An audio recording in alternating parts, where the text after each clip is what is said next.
ఆయుష్మాన్ భారత్ పథకం టార్గెట్ గా ప్రధాని మోడీ కేసీఆర్ మధ్య మాటల యుద్ధం నడిచింది. పేదల కోసం ఆయుష్మాన్ భారత్ పథకం తెస్తే తెలంగాణ ప్రభుత్వం కావాలనే చేరట్లేదని మోడీ ఆరోపించగా ఆయుష్మాన్ భారత్ కంటే ఆరోగ్యశ్రీ గొప్పదని కౌంటర్ ఇచ్చారు కేసీఆర్. आयुष्मान भारत के तहत देश भर के लगभग 50 करोड़ गरीबों को हर वर्ष 5 लाख रुपए तक का मुफ्त इलाज सुनिश्चित हुआ, लेकिन यहां की सरकार गरीबों को ये लाभ नहीं दे रही।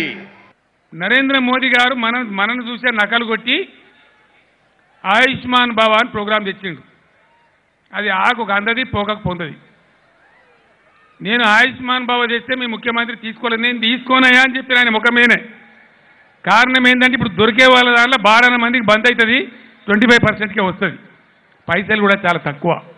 మన ఆరోగ్యశ్రీ ఆయుష్మాన్ భారత్ కంటే ఎన్నో రెట్లు గొప్ప పథకం ఉంది.